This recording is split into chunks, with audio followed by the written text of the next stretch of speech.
Hey sis, welcome back to Women in the Nervous System. I'm your host, Rashida, a life coach empowering women to set boundaries, stop people pleasing, and finally come home to themselves through self love.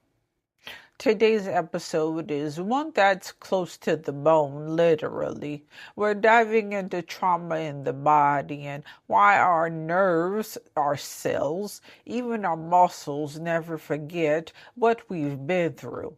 This isn't theory. This is a lived reality for so many women, and maybe for you. If you've ever felt like your body was holding on to pain that had no logical explanation, if you've been told you're just stressed, but your symptoms keep screaming louder and louder, then this episode is your mirror. Let's start with this truth. Trauma doesn't disappear just because time passes by. It doesn't evaporate because you smiled through it, prayed over it, or tried to convince yourself just to move on. Here's the kicker. Your mind may forget, but your body keeps the receipts, right? Every sigh you swallowed, every scream you never let out, every boundary you were too scared to set, stored, filed, cataloged right into your nervous system like an overstuffed file cabinet that eventually starts breaking at the hinges. And women, especially women of color, daughters of immigrants, oldest daughters, mothers, caregivers, we are professional silencers. We've been trained, often generationally, to put our pain on mute because survival said, don't you rock that boat, don't you be too loud, don't you make them uncomfortable. But here's the tea. Trauma doesn't care about politeness. It doesn't care that you were the good girl.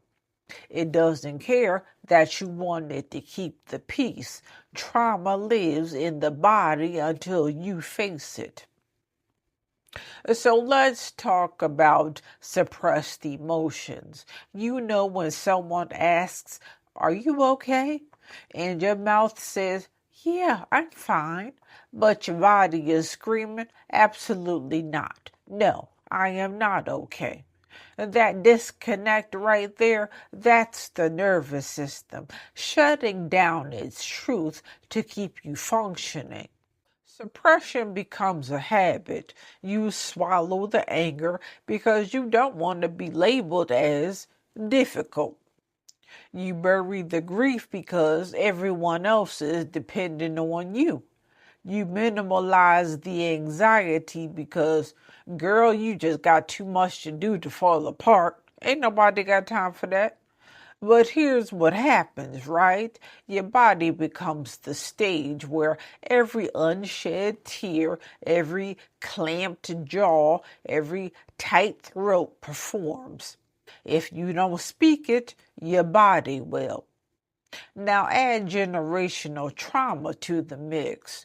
Think about your grandmother. Think about what she endured, what she never said out loud, what she never had space to feel. Those survival codes, silence, endurance, self-sacrifice, they get passed down like inheritance we never asked for. And then you've got cultural silencing layered on top of it. Depending on where you're from, women are often told directly or indirectly, don't you embarrass the family. Don't you talk about what happens in this house. Don't you let anyone see you weak. Don't you dare. So what do? We armor up. We smile when we're broken. We keep cooking dinner with the tears in our eyes. We hold everyone else down while our bodies are falling apart. And all the while, trauma is writing its story in our muscles, our fascia, our gut, our nervous system. Now let's get into these symptoms because I know some of you are listening, thinking, this is me. So let's talk about it. Chronic pain, the backaches that don't make sense, the migraines that come out of nowhere, the tight shoulders that feel like they're carrying the weight of the world because they are. Chronic pain is often unexpressed emotion turned physical. Your body literally saying, if you won't carry this emotionally, I'll carry it for you. Then we have anxiety. You can't sit still. Your heart is racing. You have shallow breathing, that constant edge like something bad is about to happen. Well, that's trauma, making your nervous system hypervigilant. It's like your body is stuck in a loop. Stay alert, stay ready. A danger is coming. Even when you're safe, your body doesn't know how to turn the alarm off. Then we have gut issues. This one right here, bloating, constipation, IBS. The gut is often where we hold fear and unspoken truths. Trauma disrupts digestion because your nervous system is so busy protecting you that it forgets how to let your body rest and process food. Then we have autoimmune flares. This is the big one. When trauma stays unaddressed, your immune system can turn on itself. That's why so many women with unprocessed trauma end up with autoimmune issues, such as lupus, fibromyalgia, rheumatoid arthritis. The list goes on and on. It's the body in attack mode. But this time, it's attacking you. This isn't all in your head, sis. It's all in your body. So let me say it plain, right? You can't out yoga, out journal, or out green juice trauma if you refuse to feel it.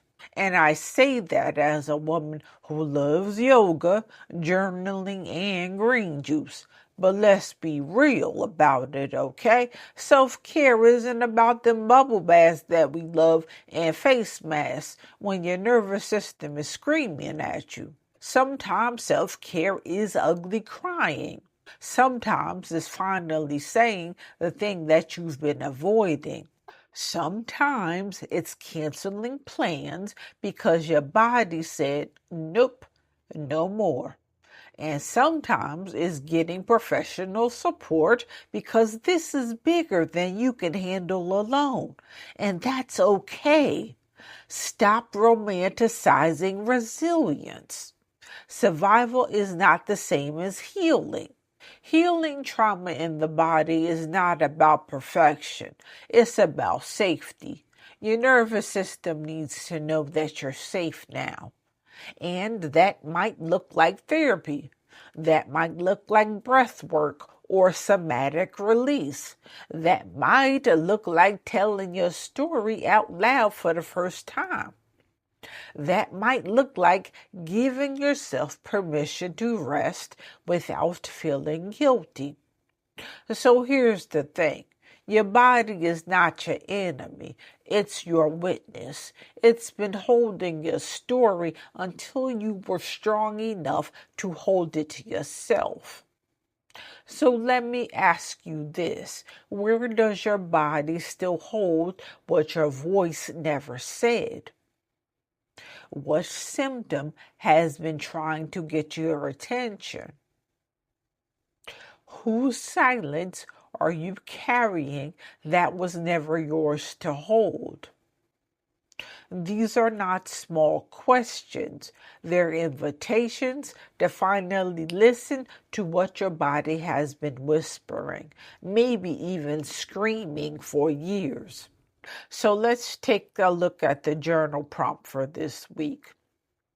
If my body could speak without fear of judgment, what would it finally tell me? Don't overthink it. Don't censor it. Just let your pen move and see what comes out. Your body remembers, but it doesn't have to keep suffering. You deserve freedom. You deserve relief. You deserve to feel safe in your own skin. So as you move through this week, pay attention. The headaches, the tight chest, the anxiety, the anxious nights, they're not random. They're messengers. Don't shoot the messenger. Listen. And remember, you don't have to carry this alone. Healing is not about doing more. It's about allowing more. More truth, more softness, more support. I thank you for being here and for showing up for yourself and for letting me walk down this road with you. Until next time, be gentle with your body.